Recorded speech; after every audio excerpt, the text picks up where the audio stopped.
Bien, bonsoir à toutes et tous, bienvenue à la médiathèque protestante du Stift, où, comme son nom l'indique, vous pouvez consulter et emprunter des livres, donc n'hésitez pas à venir à notre rencontre sous cette salle, puisque nous pouvons au sous-sol du Stift pour découvrir nos collections, où il y a évidemment presque tous les textes d'Albert Schweitzer et beaucoup d'ouvrages sur Albert Schweitzer. Donc nous sentons déjà, malgré les prolongations de l'été indien, à la fin de l'année, et après avoir conclu la semaine dernière notre cycle de conférences sur la guerre des paysans, nous mettons un terme ce soir à notre principal cycle de cette année, consacré à Albert Schweitzer pour le 150e anniversaire de sa naissance. Mais ce ne sera pas la dernière de nos conférences, il en reste encore 4, 2 d'actualité éditoriale de nouvelles parutions chez Labor et Fides la semaine prochaine, avec mardi 18 la philosophe Laure Borromano, qui viendra nous parler de la notion de réserve en éthique, et puis en éthique et en philosophie. Et puis jeudi 20, Philippe François, que certains d'entre vous connaissent sans doute, pour sa nouvelle anthologie qui retrace les liens riches et féconds entre Bible et poésie. Et puis le lundi 24, ce sera notre conférence annuelle dans le cadre des semaines de rencontres islamo-chrétiennes avec le pasteur Jean-Luc Blanc. Et donc, on va en revenir au prix Nobel alsacien, que vous avez pu découvrir ou redécouvrir tout au long de cette année, lors de l'une des déjà 8 conférences de notre cycle, avec pêle-mêle et sans tous les citer, Mathieu Arnold pour sa biographie qui fait déjà référence, Blanche Walter pour la biographie d'Alain Breslau, la femme de Schweitzer, Roland Kaufmann qui était venu pour une étude de la réception francophone de la théologie de Schweitzer, ou encore Christian Rapp qui avait examiné les lectures de la figure de Jésus par celui qui n'était pas encore médecin au Gabon. Et donc toutes ces conférences, vous pouvez évidemment les rattraper si vous ne les avez pas vues sur notre chaîne YouTube. Et donc pour conclure ce soir, et pour conclure ce cycle, nous sommes très heureux d'accueillir Chris Doudon-Tronswijk. Chris est professeur de philosophie et d'éthique philosophique à la Luxembourg School of Religion and Society et occupe la chaire de théologie générale à l'Université libre, le séminaire d'Amsterdam. Il est auteur d'un livre et de plusieurs articles sur Albert Schweitzer et il développe une conception inventive de la théologie qu'il qualifie d'ars bene credendi, l'art d'un croire qui fait du bien. Dans cette approche qui participe au projet de l'ABC Climont, le pragmatisme théologique de Schweitzer apparaît comme une ressource pour aujourd'hui et la théologie libérale se transforme en une réflexion critique sur le croire et sur l'éthique du faire croire. Donc merci encore à Chris d'avoir accepté de conclure ce cycle avec une ouverture théologique. Bienvenue après toutes ces présentations très historiques pour l'essentiel. Et merci à toutes et tous pour votre fidélité tout au long de cette année avec le plus connu des moustachus alsaciens sur Terre. Et donc bonne conférence à toutes et tous et bonne soirée.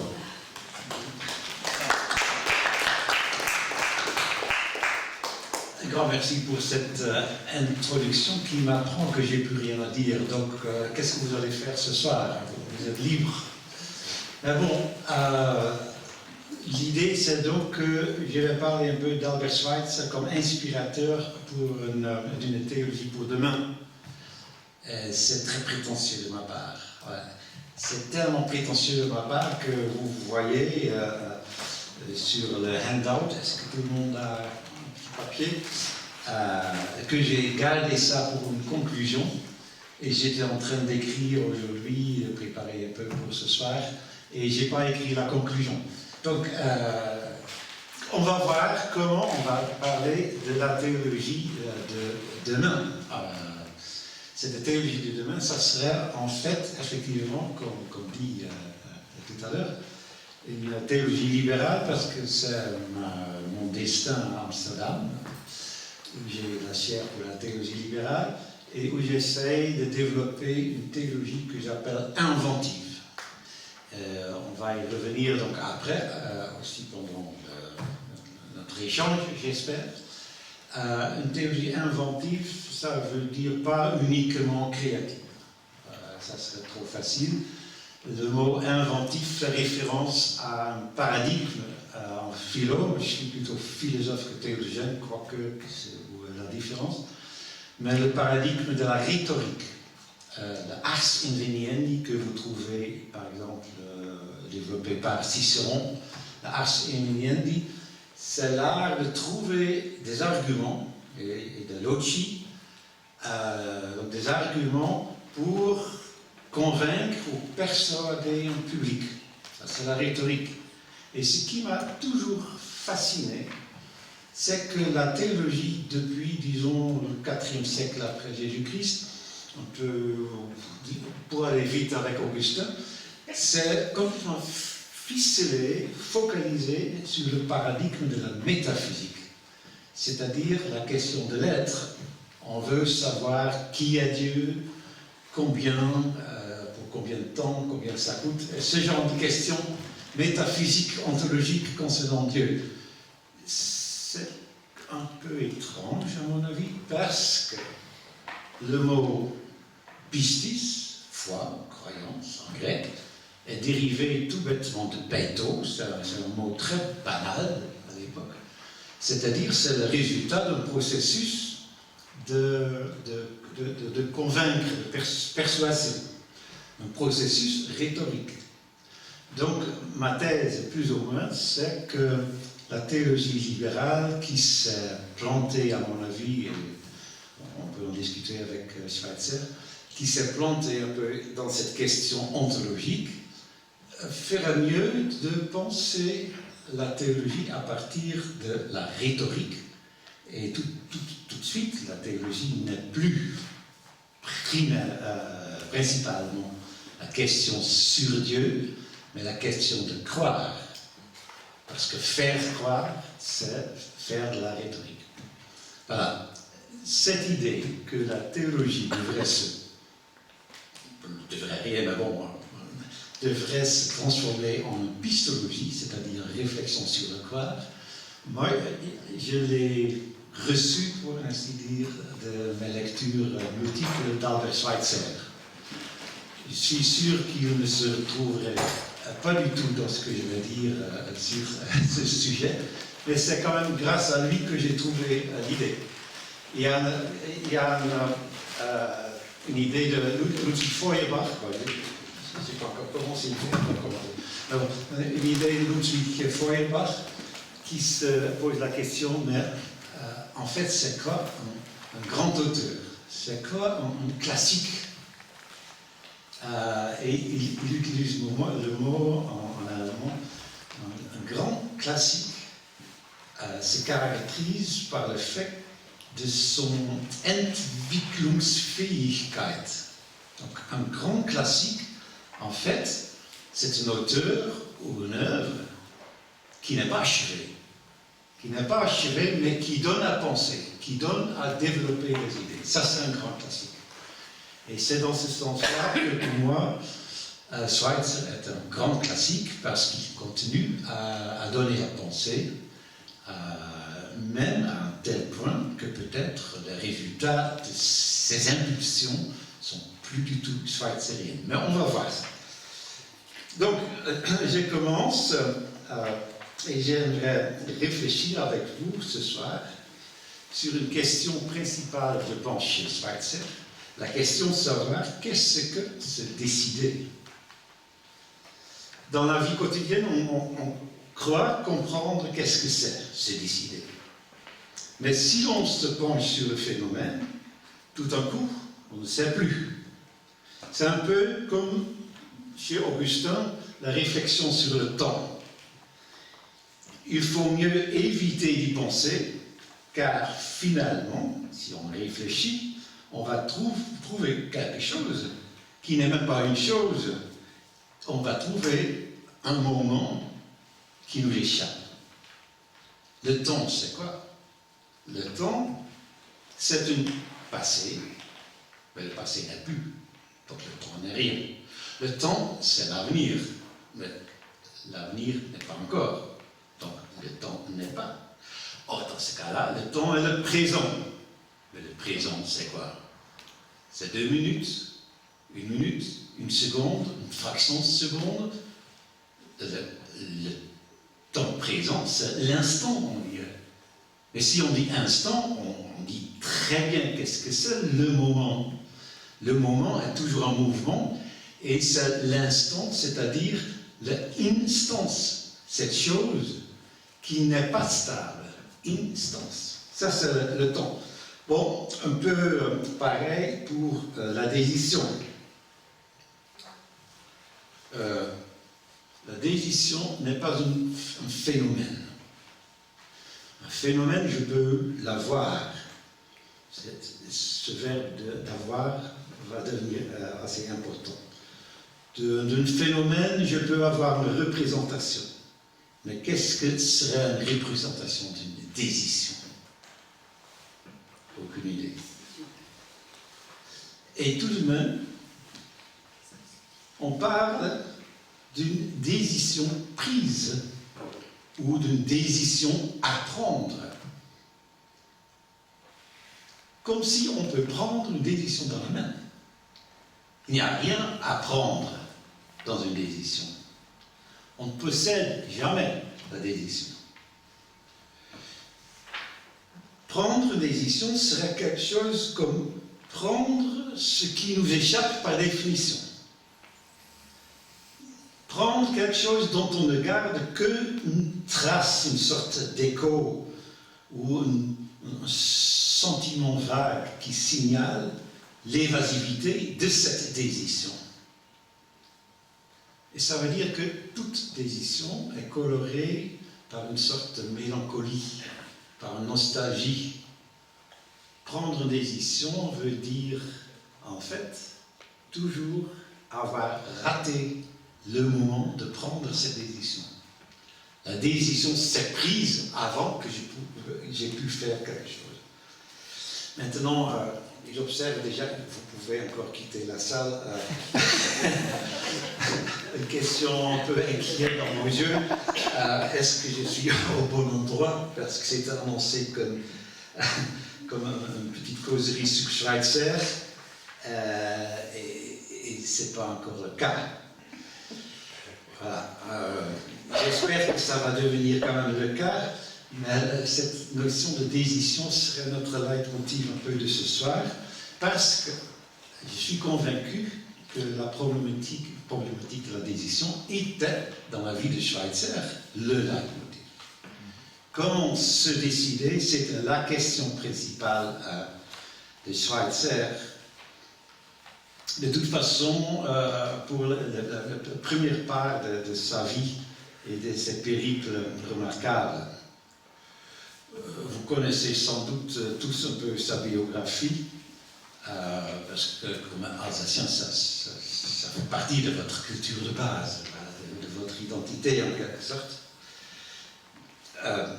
Donc, moi, je n'ai pas besoin de faire une biographie, ni une agiographie, ça serait un peu trop. Je suis un protestant quand même. Mais je vous cite quelque chose que j'ai trouvé sur un site internet d'une association schweizérienne aux Pays-Bas. Moi, je suis hollandais, donc voilà. Je le cite en français grâce à l'intelligence artificielle. Albert Schweitzer est connu pour l'Embarriné, l'hôpital de Gabon en Afrique centrale, où il a passé la majeure partie de sa vie. Il est né le 14 janvier 1875 à Kaisersberg, une petite ville d'Alsace. Albert Schweitzer était souvent malade lorsqu'il était enfant. Ça fait partie de la géographie, un peu de drame. Il était également en retard en lecture et en retard en écriture, et il apprenait mal. Par conséquent, en grandissant, il s'est forcé à apprendre à maîtriser précisément les matières qui lui étaient difficiles, comme l'hébreu. Ça, j'avais jamais vu, mais pas aux Pays-Bas, ils savent ça. Musicalement, Schweitzer a été doué très tôt. À l'âge de 7 ans, il avait déjà composé un psaume. Pour moi, c'est aussi nouveau, mais pas. Et cette élogieuse biographie continue, et ça c'est important, Schweitzer arrive à la conclusion qu'il veut se consacrer au bien de l'humanité. À l'âge de 30 ans, il entreprend donc des études de médecine, après la théologie, la philosophie et, curieusement, l'hébreu. Ça, je vais appeler un peu à l'association schweizérienne aux Pays-Bas. Nous sommes maintenant en 1905. Schweitzer a étudié la médecine à l'université de Strasbourg, puis il va travailler comme médecin en Afrique. Voilà. Mais il arrive, Schweitzer, à la conclusion qu'il veut se consacrer au bien de l'humanité. C'est justement ce passage qui me fascine sur ce site internet. Schweitzer se décidait apparemment, très jeune, étudiant encore, de vouloir vouer sa vie jusqu'à l'âge de 30 ans à soi-même, à ses plaisirs, à son intérêt, mais de se mettre après au service de l'humanité. C'est une décision. Et quelle décision? Alors, mon hypothèse pour ce soir, c'est un peu une expérience, c'est que pour ce jeune Schweitzer, si je m'imagine ça, pendant ces années qu'on appelle les années alsaciennes, donc jusqu'à 1913, son départ pour l'Amberine, que Schweitzer était obsédé par la question de savoir comment justifier la décision que je viens de prendre. Comment je peux justifier par rapport à moi-même, par rapport à ma famille, par rapport aux profs, la décision que je vais prendre que je ne connais pas encore. Je ne connais pas encore, j'ai pris une décision, mais je ne connais pas encore le contenu. Comment faire ça? De toute façon, une telle question pourrait être une grille de lecture pour interpréter les travaux que Schweitzer a fait pendant cette période. Et il s'agit notamment de 3 thèses qu'il a écrites. Une thèse en philosophie, c'était sa première thèse, c'est le livre qui m'a beaucoup appris sur Kant. Puis une thèse en théologie sur la vie de Jésus, la réception de différentes vies de Jésus, et finalement une thèse dans la médecine. Où est-ce que je suis? Voilà, donc on pourrait lire ces 3 thèses comme un effort de comprendre sa propre décision et de justifier sa propre décision. Bon, c'est évidemment trop ambitieux de développer toutes ces thèses ce soir, et comme vous voyez sur le handout, comme on dit en bon français, j'ai choisi 3 étapes pour le faire.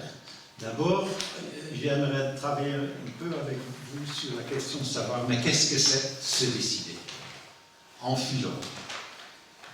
Pour comprendre un peu quelles questions aura pu hanter Schweitzer. Deuxième question, qu'est-ce qui fait obstacle à une telle justification?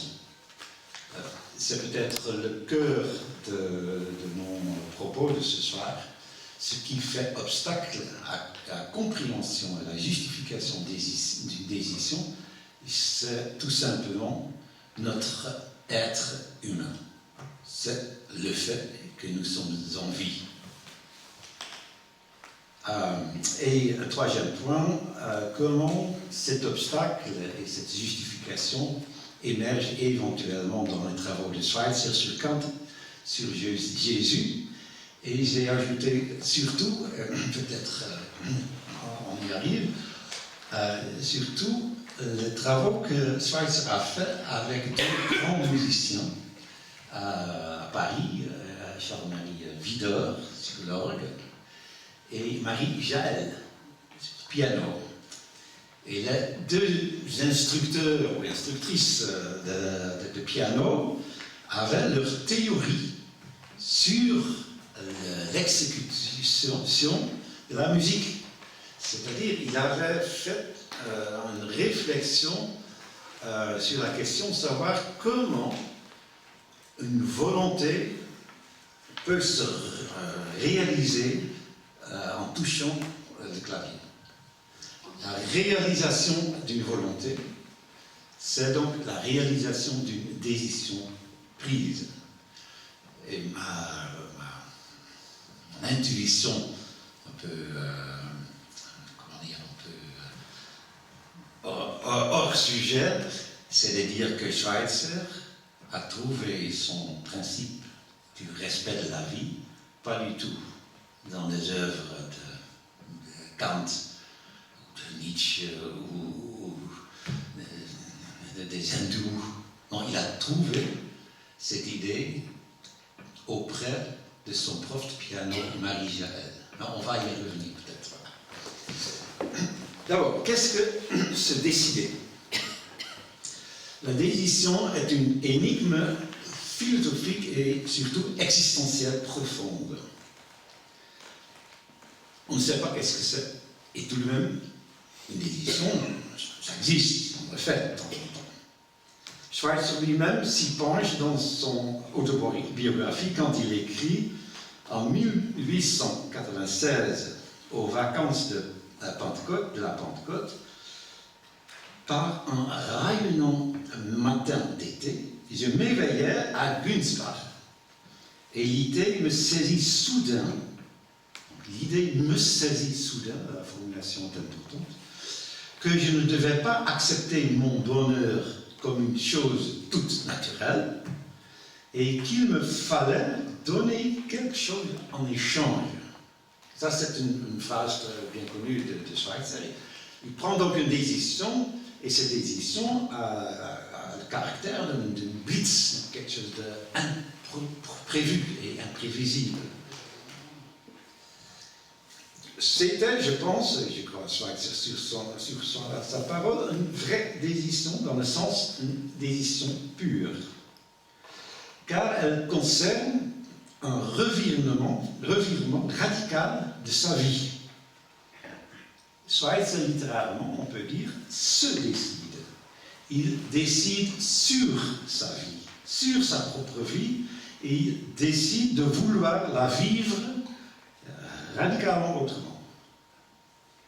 Mais cette décision de ce type, si on réfléchit un peu, n'est rien d'autre qu'une énigme et surtout un problème philosophique.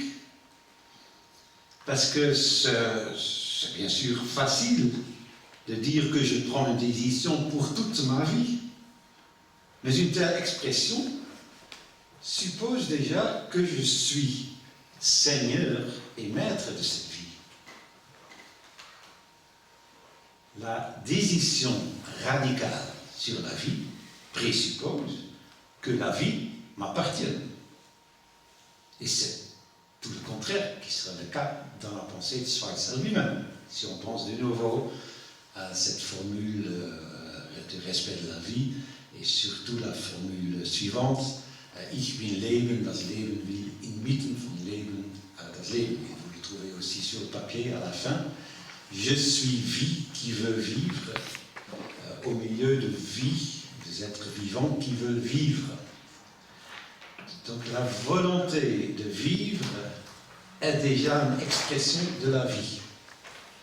Est-ce que je peux maintenant décider consciemment de vivre autrement si la décision elle-même, elle est faite d'une vie qui est en route?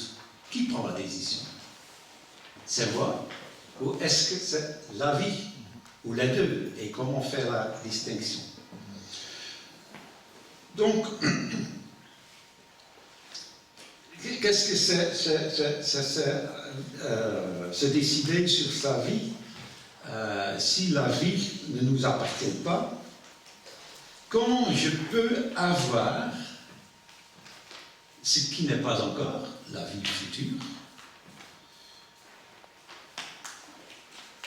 Et autre question, d'où vient cette volonté, ce désir, cette idée de se décider? Qui a fabriqué cette idée? Est-ce que c'est moi-même, ma volonté? Est-ce que ma volonté est la mienne? Et si oui, si on suppose ça, on va tomber dans une régression ad infinitum, car d'où j'ai pris la décision de vouloir me décider? Il y a toujours une décision qui précède la décision à prendre. Vous savez encore qu'est-ce que c'est, se décider? Non. Et donc en philosophie, c'est normal, ça c'est le début de tout. Si on ne sait plus rien, la fête peut commencer. Donc on va commencer maintenant. Et on va commencer pour remplir aussi un peu le temps et le papier. Et donc, vous voyez, on travaille, c'est aussi un contrat. Donc, pour remplir un peu le papier, on va surtout dire ce que décider, dans ce cas-ci, n'est pas, pour éviter de devoir dire ce que c'est. Donc, premièrement, se décider, ce n'est pas tirer des conséquences d'un processus ou d'une évolution qui est déjà en route. Bien sûr, quand un entrepreneur, par exemple, observe que le résultat des ventes baisse, il peut prendre une décision, la décision de fermer une de ses boutiques. Mais cette décision n'est pas absolue. Il aurait pu faire autrement. Changer la vie, on ne peut pas faire autrement que changer radicalement. Fermer une boutique, il y a d'autres solutions.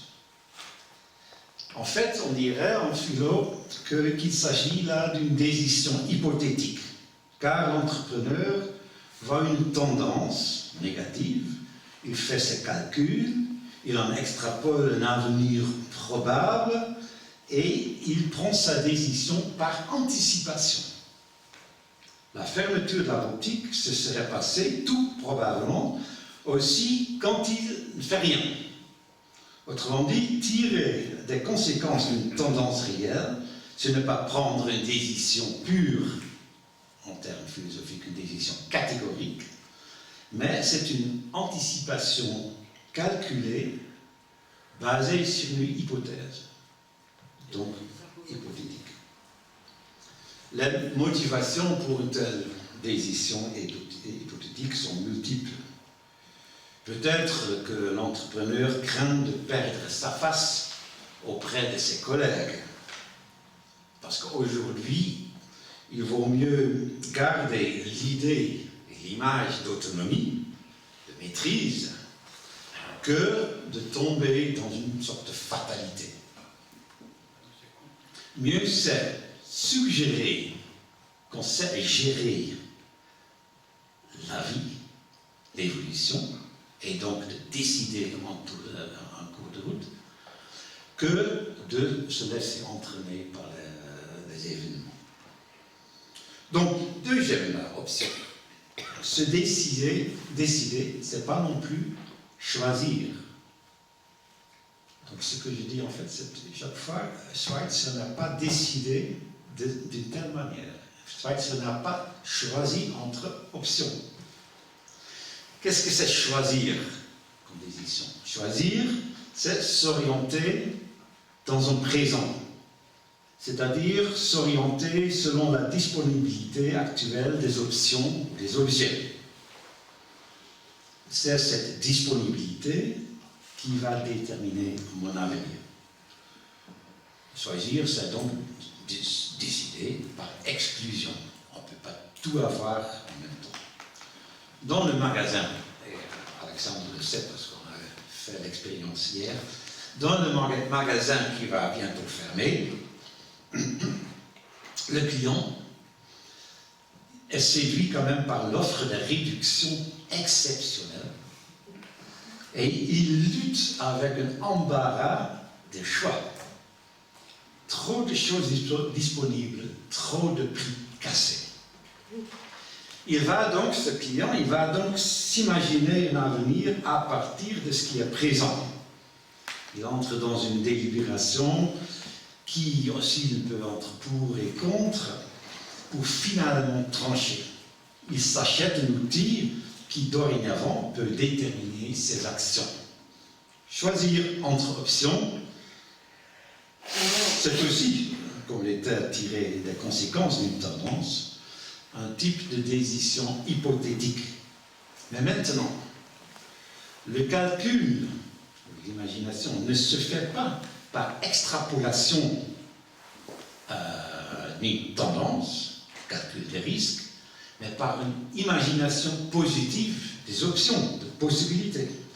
En comparant sa situation actuelle, le fait que le client aujourd'hui doit encore monter sur une chaise pour couper la haie, ça serait beaucoup mieux demain avec cet outil qu'il va utiliser, qu'il a vu chez son voisin d'ailleurs. C'est une machine à tailler et télescopée. Et c'est super, j'ai acheté hier, mais je n'ai pas encore testé. Mais voilà. Donc j'ai décidé de m'acheter quelque chose comme ça. D'ailleurs, vachement soudé, donc c'est bien. Mais ce n'était pas une décision absolue. C'était une décision hypothétique. Peut-être quand je l'essaye, je serai déçu. Ces deux types hypothétiques de décision, par extrapolation ou par imagination, ne sont donc pas des décisions absolues. Une décision absolue et catégorique est paradoxale. Elle s'oriente non pas à partir du passé, non pas à partir du présent, disponibilité des options, mais à partir de l'avenir. C'est-à-dire qu'une décision absolue s'oriente et est orientée ex nihilo, parce que l'avenir n'existe pas encore. Il n'y a pas de raison pour se décider dans une décision absolue. Ni le passé, ni le présent ne peuvent l'enseigner. En fait, une telle décision absolue se fait selon le régime de futur antérieur. C'est une décision de laquelle on dira seulement après coup en quoi elle a consisté. Parce qu'on ne sait pas encore. Schweitzer a dit, je vais changer ma vie à 30 ans. Pas plus que ça. À la fin de sa vie, il a su ce que cette décision voulait dire, le contenu, mais il ne savait pas encore. Autrement dit, la décision catégorique et absolue que Schweitzer a fait se fait comme dans une sorte d'anticipation d'une rétrospection. Une rétrospection qu'on va faire en l'avenir, une rétrospection sur la vie que le sujet, aujourd'hui, se prépare à vivre. Rétrospection d'un être vivant sur la vie vécue.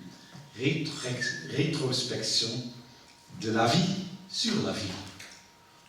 En français, Ehrfurcht vor dem Leben se dit respect de la vie. Peut-être dans cette traduction française, on entend quelque chose comme une décision absolue à prendre.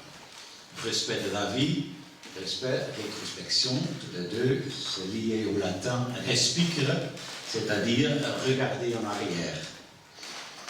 Mais bon, un changement de vie radical et absolu ne se calcule ni s'imagine d'avance. Car ce n'est pas un aspect seulement de la vie qui change, par exemple la manière de gérer ses boutiques ou de couper ses haies, c'est toute la vie qui est en jeu. C'est-à-dire qu'une décision catégorique est peut-être très difficilement discernable ou différenciable de ce que c'est une conversion. Une conversion, comme une décision absolue, est aussi une formalité vide, résultant d'une volonté pure et vide. Parce qu'une conversion, comme une décision catégorique, c'est quoi d'autre que la volonté de vouloir autrement. C'est donc une volonté d'une volonté. Une volonté qui a la volonté comme objet. La caractéristique d'une décision radicale, c'est donc qu'elle est autoréférentielle. Je décide en quelque sorte sur la décision. J'ai une volonté pour changer ma volonté. Vouloir changer sa vie, c'est vouloir autrement. Et c'est dû à cette autoréférentialité de la décision que la décision se prive de tout appui imaginable ou calculable. Se décider sur sa vie demande d'accepter de patauger dans le vide. Si Schweitzer décide de ne pas accepter son bonheur, ses talents, sa richesse, ses ambitions, il se décide aussi de ne pas accepter, pour de monnaie courante, sa volonté. Il n'accepte pas comme quelque chose de donné, comme quelque chose d'évident ou comme une chose naturelle. Il accepte que sa volonté et sa vie ne lui appartiennent pas. Il veut, comme il écrit, on vient de le lire, c'est aussi sur le papier, je pense, il veut quelque chose de donné en retour pour son bonheur. Une sorte de troc, une sorte d'échange, mais donné en retour à qui et quoi? Comment je peux donner en retour ma vie en continuant à vivre? C'est quoi exactement cette expression?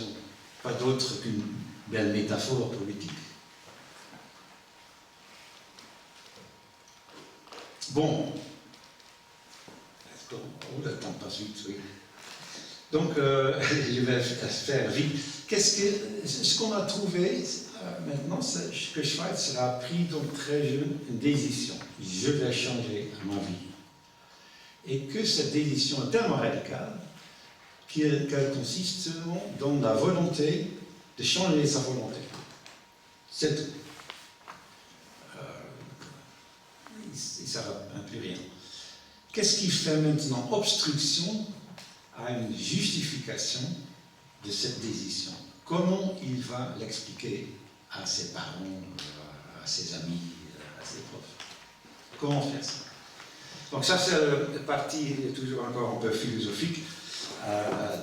Qu'est-ce qui a fait obstacle à la compréhension de Schweitzer de sa propre décision? Et je pense que ce qui fait obstacle est aussi ce qui l'a motivé à le faire. C'est double. Et pour cela, je vous demande de contempler un tout petit peu cette image-là. C'est une gravure d'un humaniste, fait par un humaniste Jean de Bourmont, un parisien, au XVIe siècle. Et qu'est-ce qu'on voit? On voit une impossibilité. Je ne sais pas, c'est peut-être un peu petit, mais on voit un sot, un fou, qui regarde le monde. Et en regardant le monde, il s'est approprié de ce monde. Est-ce que vous sentez ce qui se passe là, dans cette image? C'est l'image de l'homme scientifique. On est au début de la modernité, pour ainsi dire. L'homme scientifique qui s'accapare la réalité. Et comment il fait ça? Par la science, par la technologie. La question de savoir est la suivante. Est-ce que je suis capable de m'approprier la nature, la sphère à laquelle j'appartiens entièrement? Ou est-ce qu'il y aura toujours une faille, quelque chose qui reste, que je ne peux pas prendre en compte? Cette question que j'ai illustrée ici avec une petite image, en fait, c'est la question derrière le plus grand ami que Schweitzer a jamais connu, à savoir le philosophe Emmanuel Kant. C'était sa première thèse en philo, thèse sur la philosophie de la religion, c'est Kant. Qu'est-ce que Kant a fait dans la réflexion et dans la philosophie? Il a tranché. Tranché veut dire critique. Il a développé une philosophie critique. Parce qu'il s'est dit On parle dans la métaphysique et dans la théologie des choses comme si ces choses se présentent dans la réalité comme des phénomènes. On parle des choses en termes d'être. Par exemple, je peux parler d'un livre. Un livre est, n'est-ce pas? Et je peux parler de Dieu, et Dieu est aussi. Est-ce que l'être de Dieu et l'être du livre, c'est de la même sorte ou comment ça fonctionne? Et là, quand tu vas dire, non, il faut trancher. Il faut trancher. Parler de Dieu, c'est une toute autre manière de parler que de parler de l'être d'un livre. Pourquoi? Il fait ce qu'on appelle, dans l'histoire de la philosophie, une tournure copernicienne. Au lieu de penser que la vérité est là, dans le monde, dans l'être, Kant va dire non, la vérité dépend du sujet qui pense, dépend de la manière dont moi je m'approprie les choses qui me sont données dans l'expérience. Appropriation, pourquoi j'utilise ce mot, Kant le fait d'ailleurs lui-même, mais pourquoi ce mot? Parce que le sujet, dit Kant, a dans son pouvoir des formes de sensibilité. Formes, c'est intéressant. Imaginez-vous un livre qui ne soit pas présent dans le temps ou dans l'espace. C'est pas ça. Ça serait plus un livre. Pour pouvoir parler de ce livre, il faut présupposer déjà les formes de l'espace et du temps. C'est le cadre. En plus, il faut déjà présupposer des concepts, des catégories. Par exemple, le livre est réel, parce que je le tiens dans la main, ou le livre est bleu. Donc, quand tu fais ce genre de raisonnement, autrement dit, penser, c'est s'approprier des éléments dans l'expérience en leur donner forme. Conceptualiser, c'est une forme de capter la réalité dans le concept. Et qu'est-ce que c'est un concept? Rien d'autre, le mot le dit déjà, que prendre cette forme-là. Donc on a des concepts. Des concepts, on en a besoin pour créer de la connaissance. Mais maintenant, il y a des choses dont on peut penser, mais qui ne se présentent jamais dans ma sensibilité. Par exemple, ça c'est l'image, le monde entier. Tout ce qui est entier est présupposé à ce que je suis et à ce que je fais. Jamais je peux conceptualiser, prendre en tête la représentation de tout ce qui m'entoure. Donc il faut distinguer entre ce qui est présupposé à la connaissance et le contenu de la connaissance. Ça va encore? C'est très simple. En fait, pour pouvoir réfléchir, penser, il faut que je suis. N'est-ce pas? Ok. Mais ce je suis, est-ce que je le vois quelque part? Est-ce que l'être en tant que tel, je vois quelque part? Non, ça veut dire que penser et connaître, c'est une forme d'appropriation du monde dans les concepts mentaux qui présuppose l'appartenance à ce monde, une appartenance qu'on ne peut pas conceptualiser, pas prendre dans la tête. Pour les mots qu'on utilise pour cette telle appartenance, Kant invente avec Platon le mot idée. Les idées, il en a appelle en fait 5 dans les 2 premières critiques, c'est par exemple le monde, tout ce qui nous entoure, c'est l'âme, c'est-à-dire l'esprit qui pense, et c'est Dieu. Dans la 2e critique qui concerne l'éthique, il ajoute l'immortalité comme idée. On n'a jamais vu l'immortalité, ni vécu l'immortalité, et on peut quand même en penser. C'est du nouveau Dieu, et c'est surtout la liberté. La liberté, on n'a jamais vu. Et tout de même, on en pense. Maintenant, si ça va encore, on trouve chez Kant, chez Schweitzer, cette idée très forte que nous sommes des êtres vivants, entourés ou portés par une vie qui nous dépasse par définition. Je suis un être vivant au milieu des autres êtres vivants, un être vivant qui veut vivre comme ces autres qui veulent aussi vivre.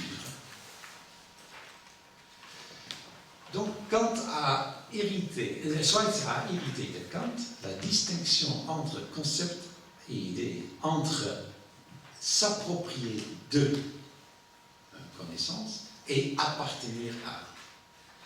Et surtout, il a hérité de Kant cette sensibilité que l'homme n'est jamais capable de s'approprier la condition de son être entièrement.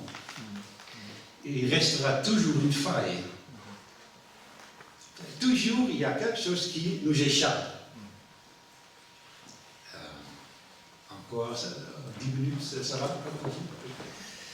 Il y a toujours quelque chose qui échappe. Qu'est-ce qui échappe?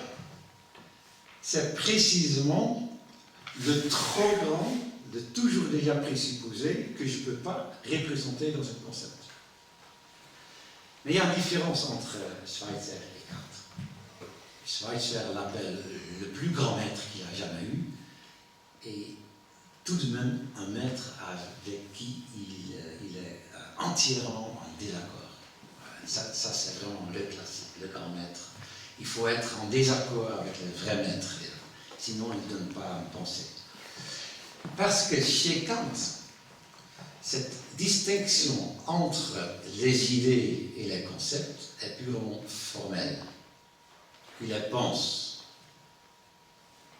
Chez Schweitzer, ce n'est pas finalement une formalité, mais c'est quelque chose de vécu. L'être dans lequel je me trouve se signale justement parce que j'essaye de l'attraper. Et chaque fois que j'essaye de comprendre la totalité de la vie, je sens, pour ainsi dire, que cette vie m'échappe. Et cet évitement, cette évasivité, c'est pas du français, je sais, mais bon, cette évasivité de l'être, c'est comme une motivation de continuer à essayer de la rattraper. Donc là, Schweitzer a trouvé quelque chose. La vie, c'est quoi? La vie, c'est l'effort de prendre une décision sur la vie, sachant et sentant chaque fois que la vie nous échappe. C'est ça, le moteur de la pensée vitale de Schweitzer et surtout de son éthique. C'est le moteur de son éthique, l'échappement, l'évasivité de l'être. Maintenant, on peut revenir un peu sur nos pas, parce qu'il faut quand même honorer un peu le titre que j'avais inventé il y a quelques semaines. Où est la théologie là-dedans? Où est la théologie là-dedans? On sait qu'on peut connaître les choses s'il y a des concepts qui donnent forme aux impressions empiriques. On sait aussi, chez Kant, qu'on peut penser sur des choses trop grandes ou des choses qui n'entrent pas dans notre sensibilité empirique, comme par exemple la liberté, le monde, la nature, Dieu, toutes ces idées. Voilà. Kant fait la distinction, il va dire l'ordre des idées, c'est l'ordre du croire. Pour Kant, le croire est encore surtout focalisé sur la question de Dieu. Pas pour Schweitzer. Schweitzer va dire que sur les idées, on peut penser, mais seulement avec une pensée entièrement incarnée, pour ainsi dire. Parce que ces idées se présentent dans leur évasivité. Je sens que je ne peux pas tout comprendre, et c'est justement ce sentiment qui me pousse à me réaliser. Donc le croire pour Schweitzer devient quelque chose comme une pensée profonde. Il refuse dorénavant de dire que si on croit à Dieu, c'est comme si on sait quelque chose, même si c'est encore un peu provisoire. Ça, on l'entend tout le temps. Est-ce que vous croyez en Dieu? Oui, mais c'est quoi Dieu? Montre-moi. Oui, on ne sait pas encore, mais ça va venir après. Voilà. Donc, c'est comme si le croire, c'est en fait un savoir, un connaître bancal, un peu manqué. Dans ce cas-là, c'est la science qui domine. Le modernisme libéral du 19e siècle, tout à Schweitzer aussi, est tombé dans cette piège. C'est aussi la piège qu'on attend aujourd'hui, par exemple, ça dépend où on se trouve, mais dans la théologie de processus, où Dieu est identifié à l'être. En fait, c'est un train tellement intéressant, parce que sur l'être, il faut mieux philosopher. On n'a pas besoin du concept de Dieu. Si on peut changer le concept de Dieu avec quelque chose d'autre, il faut toujours prendre l'autre. L'idée de Dieu ne va pas sans cette tradition primitive, narrative, cette tradition de récit. Donc, en étant libéral, si je peux dire, théologien libéral, je défends profondément la conception personnaliste de Dieu. Si Dieu n'est pas en personne, il faut arrêter de croire. Ou bien appeler son croire tout bêtement français. Bon, Schweitzer va dire que pour penser Dieu, il faut entrer dans un dynamisme vital. Dans un dynamisme vital, parce que Dieu ne se présente pas comme une chose dans la sensibilité. Entrer dans un dynamisme vital, comment le faire? Tout bêtement, en le faisant. En entrant dans ce dynamisme de la vie qui vous demande d'avancer chaque fois, d'essayer de penser la totalité de l'être, essayer d'accomplir parfaitement l'obligation éthique en sachant que vous vivez toujours, comme l'a dit Jean Kelevitch dans son recueil d'interview, nous vivons toujours quelque part dans l'inachevé. C'est très beau, c'est très beau. Et c'est très schweizerien, je pense, aussi. Nous vivons toujours quelque part dans l'inachevé. Inachevé. La vie n'est pas achevable. Heureusement pas, parce qu'une vie achevable ne sera pas la vie. Ce ne sera plus la vie. Toujours quelque part dans l'inachevé, et cette inachevabilité de la vie nous pousse justement à prendre des décisions, mais c'est en même temps cette inachevabilité qui nous fait obstruction à la justification de nos décisions absolues. Voilà. Je vais vous lire parce que ça, j'ai vous promis la partie sur la musique. Parce que dans la musique, je joue moi-même un peu le piano, et chacun qui joue un instrument de ça ou qui chante, on peut essayer, on essaye chaque fois, mais il n'y a pas de méthode parfaite, il n'y a pas de trucage possible. On essaye et on sait qu'on va rater. Mais de temps en temps, il y a des passages qu'on peut jouer, donc le piano, qu'on a joué, après coup on se rend compte. Ça, c'est un passage que j'ai joué d'une façon parfaite. J'ai des passages chez Chopin, parce que j'adore Chopin, que j'ai joué une fois, mais vraiment, mieux qu'Argerich et tous les autres. Ah oui, c'était juste un passage, et c'était juste une fois.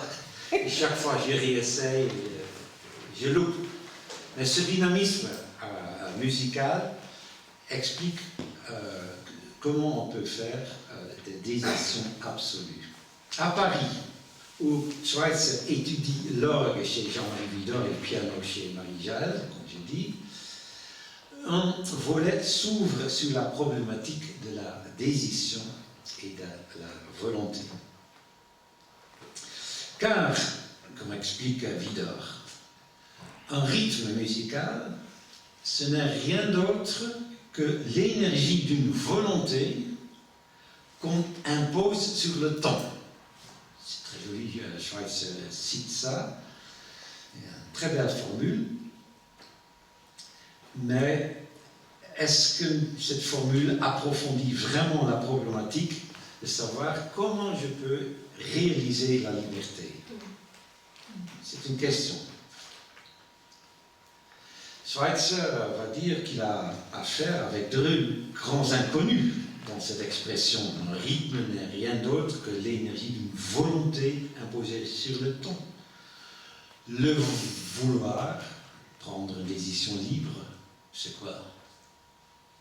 On ne sait pas encore, j'espère. Et le temps, c'est quoi? Depuis Augustin, depuis les Confessions, livre 11, on ne sait pas non plus. Donc, ce n'est pas satisfaisant, Widor. Plus proche d'une réponse est sans doute pour Schweitzer Marie-Jaël. Il a traduit son livre pédagogique, un livre qu'elle avait écrit en français, il l'a traduit en allemand, Der Anschlag, c'est-à-dire le toucher, Neues Klavierstudium auf physiologischer Grundlage. 1899. Donc Marie-Jaël essaie de développer une méthode pour jouer du piano à la base de la physiologie. Ça intéresse Schweitzer énormément parce qu'elle fait le lien entre l'esprit et le corps. Pour avoir un toucher parfait, le pianiste ne devrait pas se concentrer sur le moment de toucher, mais il devrait se concentrer sur la préparation de ce moment. C'est-à-dire qu'il se concentre, par exemple, sur sa respiration et ses muscles, qu'il se détende, qu'il s'imagine la mélodie déjà avant de la produire. On chante donc en quelque sorte avec son cœur et son corps avant que ce corps produise la mélodie, la musique. Ainsi, selon Marie-Jaël, penser, s'imaginer déjà intérieurement la musique, et faire l'action convergeront. Et c'est ça exactement ce que Schweitzer a cherché. Le lien entre pensée de la liberté, qui est toujours une décision que je prends à l'intérieur de moi, et l'action qui est une expression, une réalisation de cette pensée, c'est ce qu'il apprend à penser chez son prof de musique. Elle lui donne l'idée de l'unification de l'esprit et du corps la pensée et la décision et l'engagement. Et dans la traduction, Schweitzer lui-même souligne donc ces deux mots qui sont cruciaux pour lui et pour sa recherche sur la question de savoir qu'est-ce que c'est se décider. Denken comme action. Le faire et le penser sont unifiés. S'ils sont unifiés, je peux prendre une décision radicale. Il y a un autre livre de Marie Jaël que Schweitzer a étudié, L'intelligence et le rythme. De nouveau, les deux éléments. L'intelligence et le rythme. Et Jaël l'avait dédié directement après sa parution en 1904 à Schweitzer.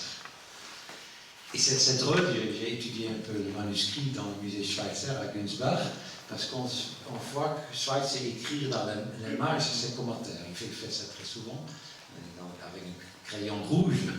Il note, par exemple, dans l'intelligence et le rythme de Marie Jaël, il note souvent « très bien, bravo ». Voilà. Et surtout, c'est très bien. Voilà. C'est très bien. Et il note très bien au moment où l'autrice écrit « Quand nous touchons un objet, nous voyons dans l'esprit à travers nos doigts. » C'est très joli. À travers nos doigts. Donc, toucher, savoir avec les doigts. Autrement dit, Jaël défend une théorie de synesthétisme. C'est une théorie donc de convergence. Pourquoi la musique a une telle force d'attraction sur nous, se demande-t-elle. Et elle donne une réponse.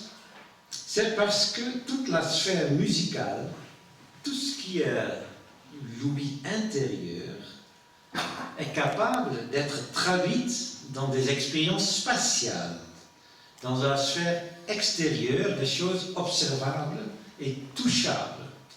Tout ce que je pense à l'intérieur, les idées même, sont traduisibles dans une expérience extérieure.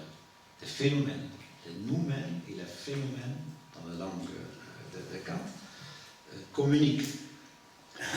Et notre langage le sait aussi. Par exemple, on peut parler d'un son dur. Ce qui est dur, c'est surtout pas le son. Dur, c'est l'objet. Un son dur, et tout le monde comprend très bien ce qu'on dit. Un son dur. Un autre exemple de synesthésisme, on voit, un musicien voit très souvent des couleurs auprès de notes. Pour moi, le et, donc en français le mi, c'est vert. C'est clair, le mi c'est vert. Et le AB, donc le ré, le ré c'est bleu. Donc il y a effectivement quelque chose comme quoi l'intérieur de la musique, de l'écoute, se traduit en visibilité. Donc cette aesthesis, cette unification de nos sens, cette unification de l'intérieur et de l'extérieur qu'on apprend dans la musique, nous apprend aussi qu'il est possible de prendre une décision dans la pure volonté de notre intériorité et de traduire cette décision dans les actes concrets. Ça veut dire qu'on n'a pas besoin de chercher une justification pour cette décision absolue. Je vais changer ma vie quand j'ai passé la 30e année. Il n'y a pas de justification théorique à faire. Parce que la vraie décision se montre par la vie et dans la vie elle-même. Vous connaissez peut-être cette expression de Schweitzer assez simple, très directe.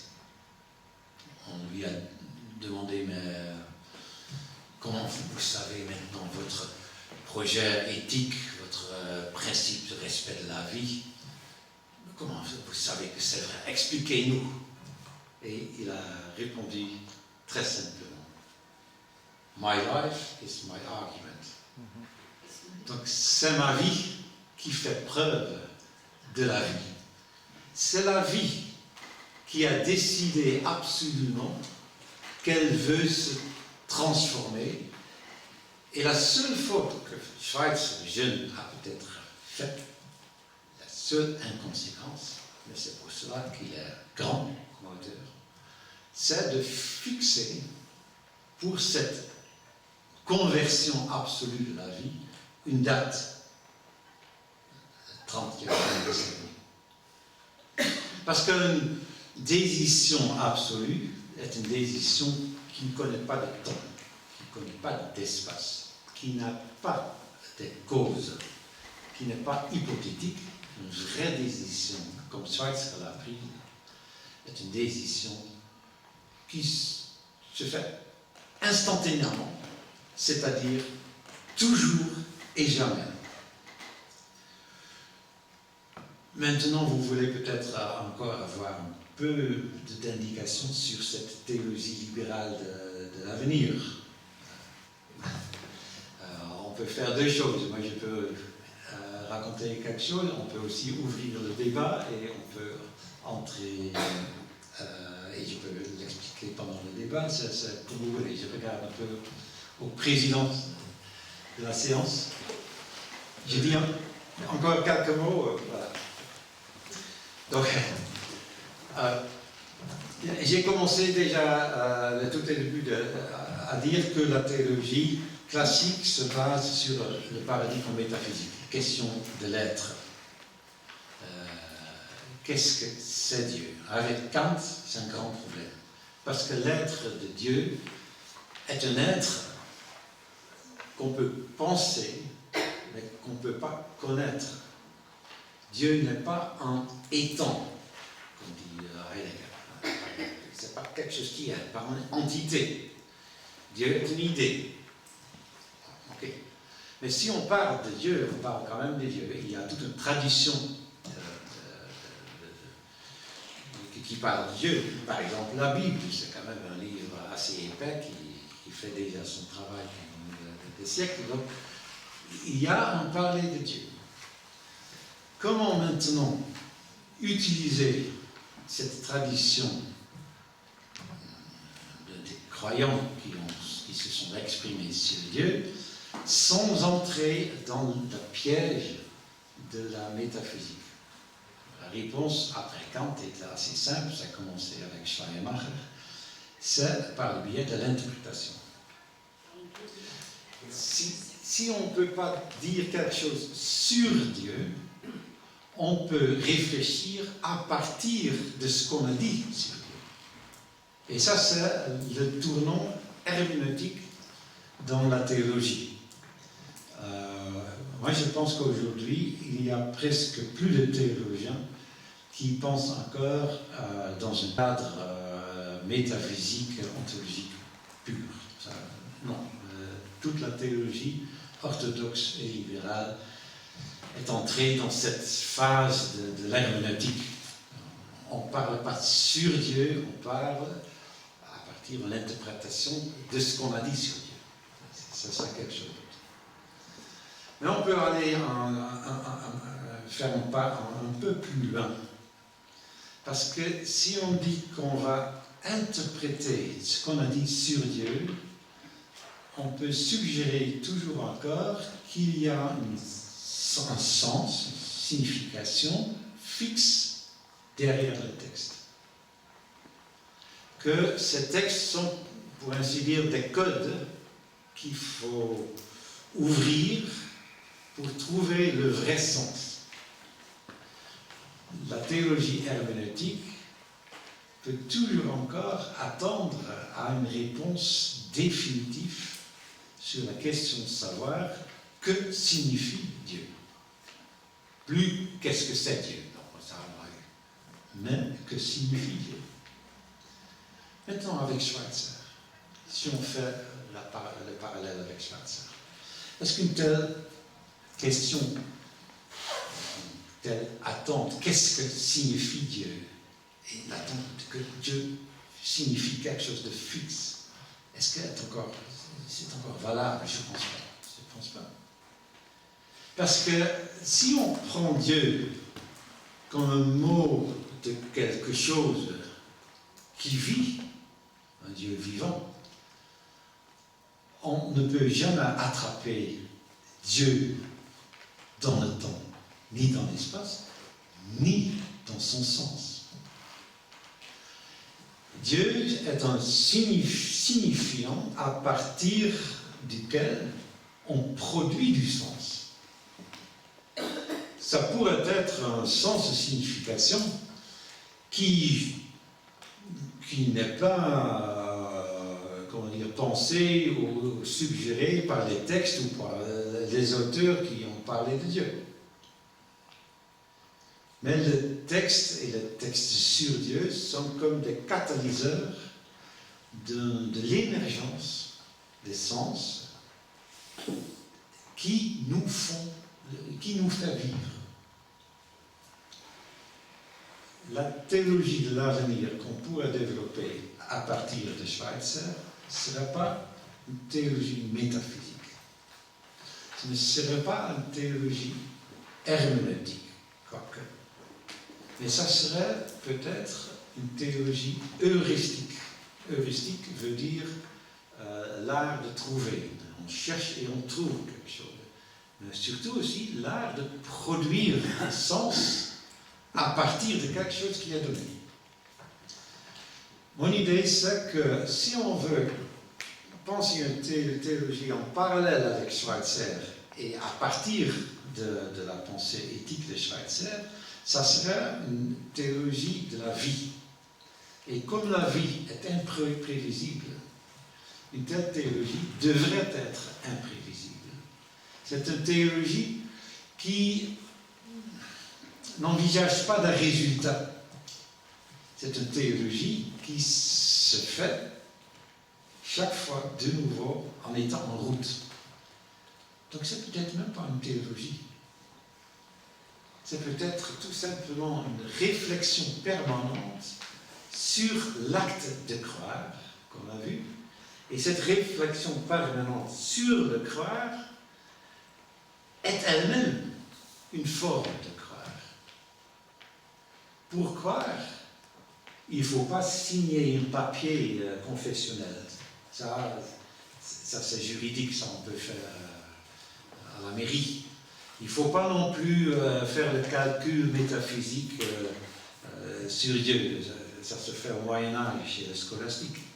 Pour croire, il faut, comme pour vivre, tout simplement faire. Il faut entrer dans un processus de croire. Ce processus de croire, c'est lire, interpréter, discuter, revenir et s'engager en continu avec cette tradition bizarre qui s'appelle la tradition des croyants en Dieu. Et je peux arrêter.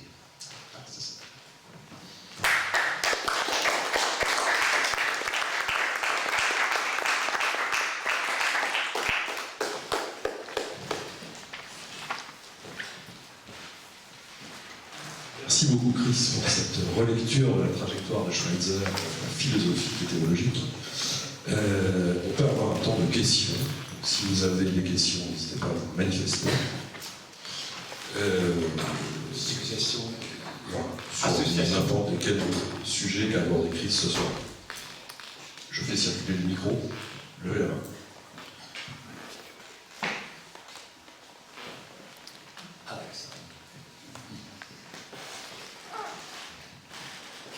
En t'écoutant, et c'est pas facile, hein, parce que c'est le mot, ça tourne dans tous les sens, mais j'ai dû penser au livre qu'il a écrit sur Jésus, seine Jesusforschung, où il essaye de justement chercher qui était Jésus.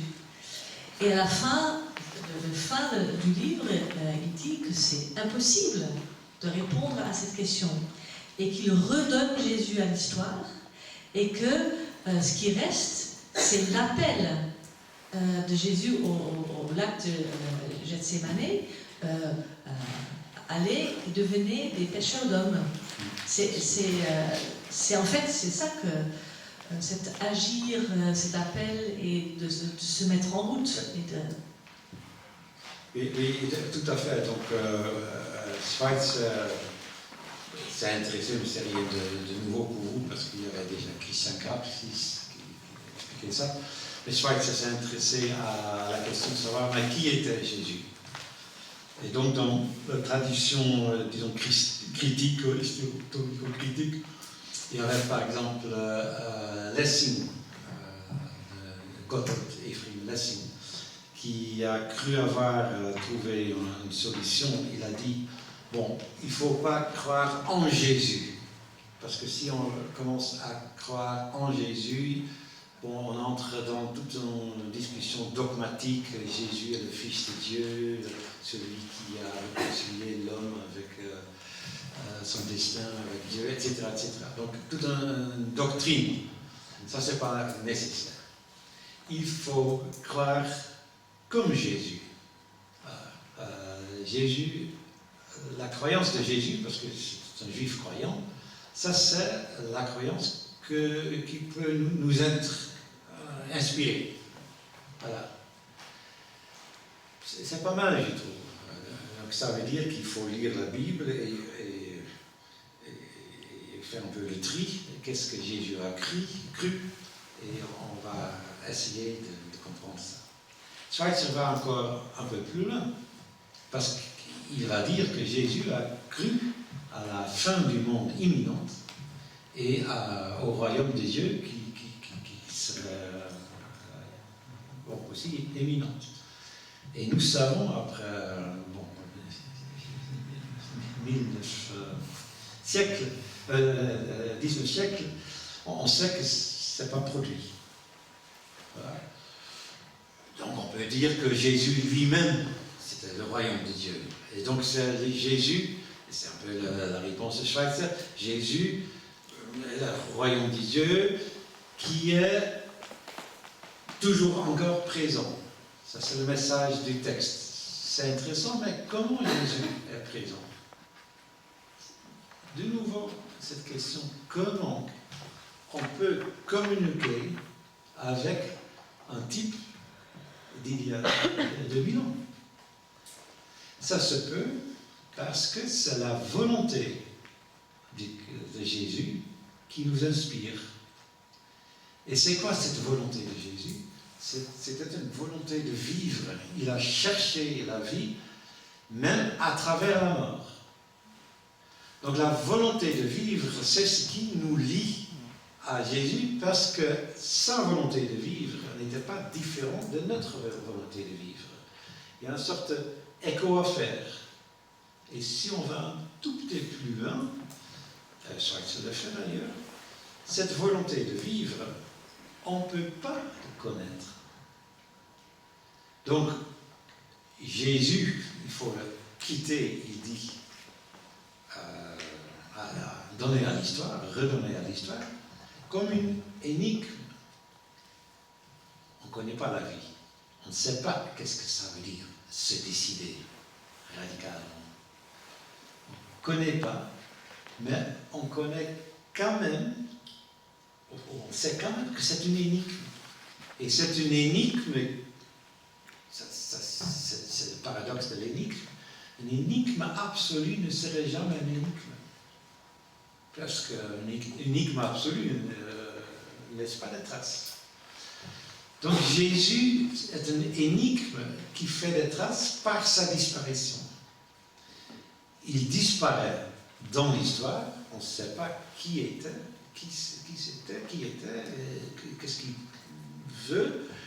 Seulement ça, qu'il veut qu'on va le chercher dans son caractère énigmatique. Et donc, énigme, de Jésus et appel de Jésus vont ensemble dans la Geschichte des Leben Jesu Fortune à la fin. L'évasivité de l'être, c'est en même temps l'appel à être. Le fait que la vie me dépasse largement, que je ne maîtrise pas la vie, parce que j'appartiens à la vie, c'est justement cette impossibilité de connaître la vie qui m'appelle à vivre. L'effort de comprendre la vie est une expression de la vie qui m'échappe tout le temps. Heureusement, parce que c'est le moteur qui fait vivre. Voilà. Pareil pour le croire. Je ne sais pas ce que je crois. Si je sais ce que je crois, je n'appelle pas ça croire. Ça, c'est savoir. C'est autre chose. On peut calculer avec des doctrines, c'est très joli, c'est super. C'est la construction énorme, mais ce n'est pas croire. Croire, c'est entrer en ce dynamisme de recherche qui ne se termine jamais et qui est chaque fois appelé et motivé en quelque sorte par son échec. C'est un échec motivant. Ouais. Donc Jésus, c'est en quelque sorte aussi un échec motivant, vitalisant. Ouais. Une autre question peut-être?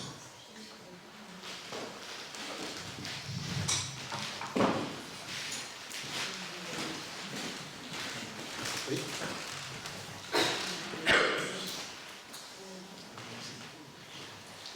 Alors, est-ce qu'il n'y a pas eu dans la vie de Schweitzer et l'évolution, une évolution manifeste de sa pensée et bon, qu'on a là vraiment l'expression d'une recherche qui n'a jamais cessé, qui s'est complètement transformé par l'action à la fin de sa vie, si je peux dire ça comme ça, à travers toute son action, mais de façon plus nette à la fin de sa vie, quand il s'est engagé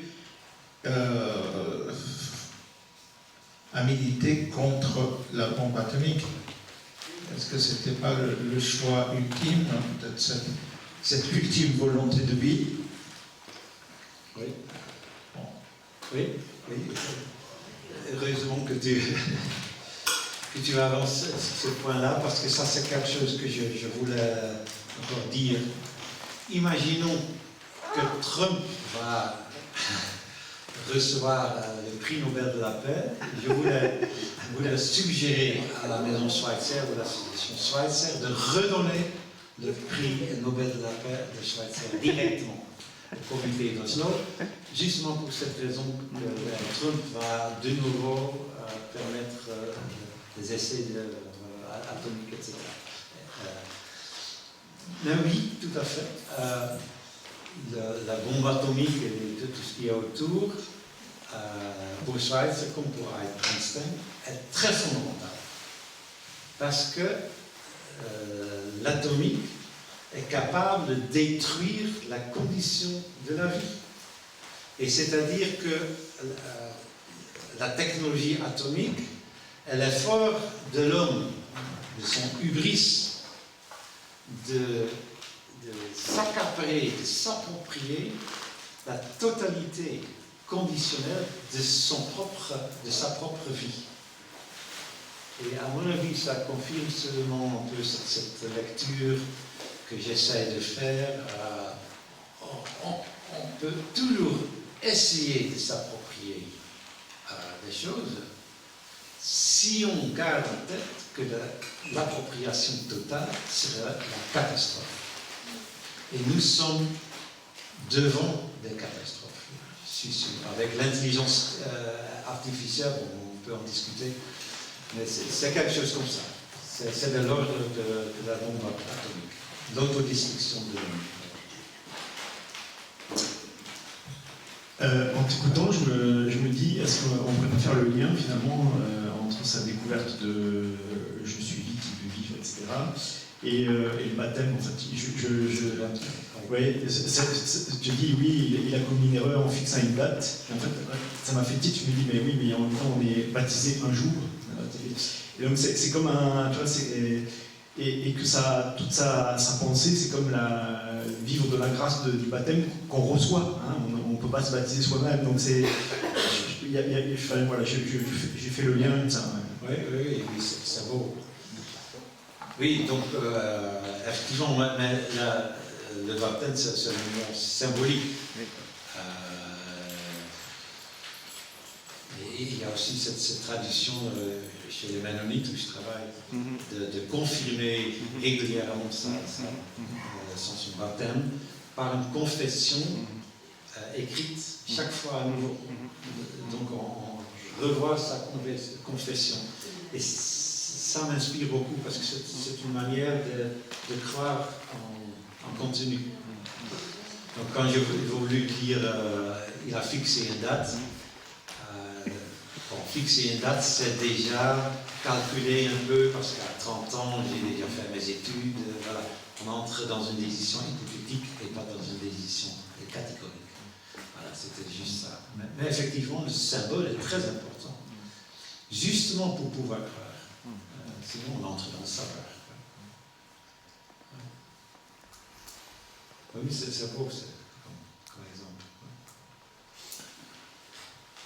Bien, eh bien, je crois qu'il nous reste à remercier une fois encore Chris pour cette Merci. dernière conférence du cycle Schweitzer.